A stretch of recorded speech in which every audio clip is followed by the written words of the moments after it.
Oh, I'm gonna rub a little bit of fucking salt in the wounds, all right?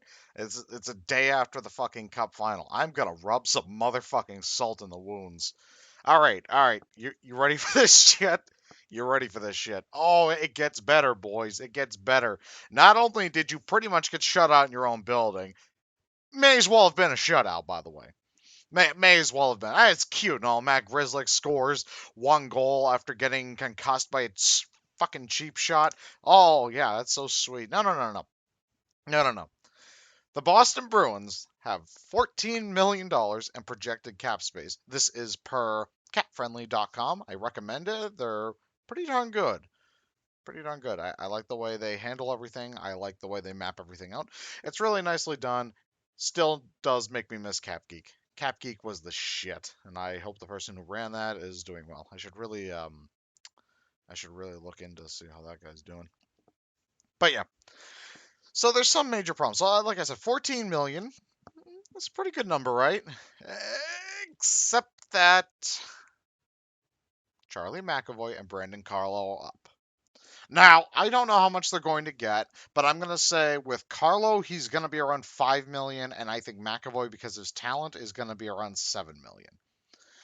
I could be wrong, given that Peter Chiarelli signed Drysdale to a dumb contract and pretty much threw everything out of whack with the signing process and just overpaid the crap out of him when guys on average his age in their second contract were getting around 6 million. Thanks, Peter. Thanks once again. Peter Chiarelli, everyone. Peter Chiarelli has to ruin everything for everyone. Peter Chiarelli. Oh, but he has his name on a cup, even though the team that he has his name on the cup with was pretty much built by people before him. But hey, he traded for Chris Kelly. Ew, cool. Oh, he fluked his way into a trade for Tyler Seguin because the GM of Toronto was an idiot. I forget his goddamn name. He went to Calgary for a little bit, or he might still be there. I forget his name. He sucks, though. So, ooh, you fleeced someone that's worse than you. Congratulations. But yeah, no. So if you add that up, I'm gonna say five. I'm gonna say 5 and 7 for Carlo and McAvoy. So that's 12 million. That leaves 2 million to re-sign Danton Heinen, who's probably gonna command around 3 million. Now I know what you're gonna say. Well, Dan Heinen sucked. I know he's Louis Erickson 2.0. Took me this long. I gave him time. Now that I've watched him like a lot more, I watched him through the playoffs. He's Louis Erickson 2.0. He does everything great except play physical and score goals. Ah, but Louis Erickson scored 30 goals with the Bruins. Yeah, parking his ass in front of the net. So cool. I can't wait 5 years for Heinen to get big enough that he can stand in front of the net and a puck can just hit off his ass and go in the net. Thank God. Oof. Wow, I can't wait for that production. No, he's gonna get around 3 million himself because let's be honest, the guy put up 50 points and then he put up 30 points in his second season. Okay, even if you want to say he's only a 30-point player, generally guys that are scoring 30, 40 points, they're making roughly, 3 million, and the average right now is 40 points for him. So there you go. There you go. I can go another like Steven Camphor. He's not really worth anything. Noah Chari. He's not really worth anything. Joe Hansen is one of the bigger contracts coming off the books there. And when I say bigger, I'm not really, but 2 million still. Yeah. Bruins are kind of the skating mediocrity right now. They're kind of they're in a massive problem right now. They don't have cap space. They can't improve. They're just stuck with the same roster. They couldn't beat Washington. They couldn't beat Tampa, and they just lost to the Blues. They're screwed essentially. They're screwed unless they make some big moves, unless they make some kind of crazy moves in the offseason. What do those moves entail? Oh boy. Oh boy. I've heard quite a few things thrown around. Number one, trade David Krejci. David Krejci makes 7.25 million, and he's got 2 years left on his contract. Now, if you're gonna trade David Krejci, you may as well just trade off all the old players at that point, because then you basically want to start over. Where are you gonna get another second first line center? Like Bergeron at this point can't stay healthy. Okay, Bergeron can't stay healthy. He plays way too hard. His body's breaking down. It's only going to get worse from here. If you're going to go for a rebuild, you go for a full rebuild, which I know they're not going to do because Jeremy Jacobs would throw a hissy fit about it. I'm not making enough money. Need more money. So they're not going to trade David Krejci. I highly doubt it. Trade David Pastrnak because Bruins fans want to reenact the Tyler Seguin trade. Hey, you know what? Trade McAvoy while you're at it. just burn the team down. I don't even care at this point. I don't even care. Another option was trade Brad Marchand. I want to trade Brad Marchand just because he. Oh, let's see here. Taking dumb penalties, diving constantly, cheap shots. Oh, he got 100 points. Yeah, and then he lackadaisically went to the bench and cost you and barely even scored in the playoffs. Yeah, at this point, trade Brad Marchand. I would trade him in a heartbeat. I don't want him to. I wanted him traded 3 years ago. Sadly, I have no way to prove that. But trust me, I wanted him traded 3 years ago. I was done with this shit. And I'm even more done with this shit. I don't want Brad Marchand on the Bruins anymore. He's not going anywhere. I know that. I've come to terms with that. But still, if they traded Brad Marchand, I wouldn't bat an eyelash. Maybe they could trade him for Tyler Seguin. That'd be funny. Now, there's also the contract of Backes. Here's the problem with Backes. If you buy him out, you still owe $5.5 million. If he retires, same thing because he's over the age of 35 with a new CBA. Screwed by Jeremy Jacobs again. Then there's the option of throwing him into the minors, which will save you $1 million. Enjoy it. There you go. You can re-sign Johansson, maybe. Maybe. I'm not entirely sure. Oh boy. He's got 2 years left on that deal, so have fun with that. Maybe if we're lucky, and I don't actually want this to happen. This is straight sarcasm, guys. You don't know my sense of humor, so I have to explain it. Maybe if we're lucky, he'll get injured, go on injured reserve, and then we don't have to deal with the cap. See, it's beautiful. It's beautiful. No, I kind of hope Backus retires. He should really just retire. I think he's done. He could barely keep up. He's done. Just retire or play in the minors. Either one would do for me. But those are the major contracts on this team for forwards. Oh, let's get to the defense. I could also go into Charlie Coyle, but 3.2. You know, you could trade him, I guess. His stock is probably pretty high for how he did in the playoffs. Could get something for him. Have Corrali become a third line center, something like that. I mean, you could do that, but let's go to the defense. So, Torrey Krug has 1 year left at $5.2 million. So, we trading Torrey Krug here, or is he just gonna get another payday? Because what's he gonna command? His points, he's been like what 50, 60 points. He's an undersized defenseman. You've got 3 undersized defensemen. You got Connor Clifton, Matt Grzelcyk, and Torrey Krug. You can't have 3. You can barely have 2. What are you gonna do? What are we gonna do? I personally, my opinion, I would trade Krug. I'd start there.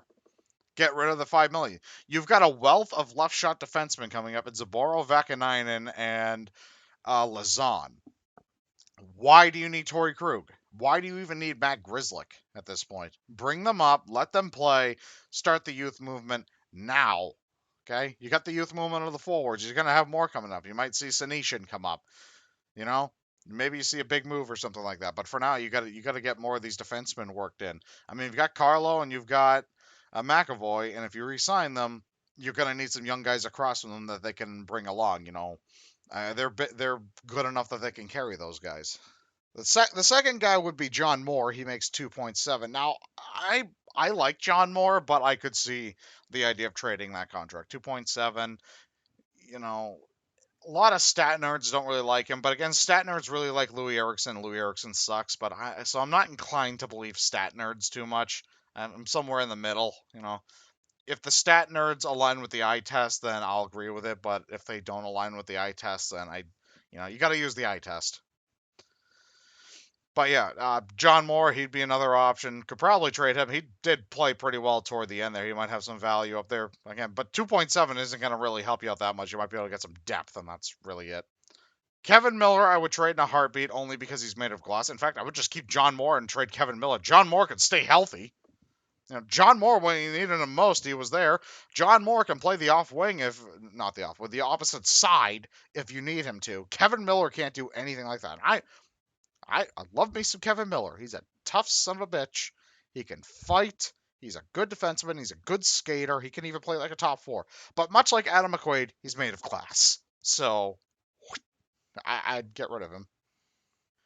Some people complain about Char. Oh, he makes $2 million. They should just get rid of him. He sucks.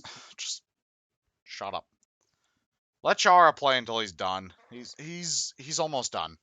He's almost done. I don't think Zaborov's going to be up next year. I'd rather have Chara there just in case one of the young guys struggles, because then, Vakanainen shows he's doing really well, or Lazan does, and then the other one struggles. You can switch him around. Chara can still play top 4 minutes, and even then, you can kind of split the time a little bit and figure things out. Whatnot. You want to keep a veteran on this team. You got to have a veteran on the left side. Even if you wanted to go 2, I would go 1, because from what I've heard, Lazan and Vakanainen are essentially ready. If they're not ready, then trade Krug, keep Grzelcyk. That's another one, by the way. I would maybe work on trading Matt Grzelcyk, because again, you have bigger body defensemen coming up. Grzelcyk's only 5'9". As the Blues have shown, you need big defensemen. I'm sorry, you got to have big defensemen.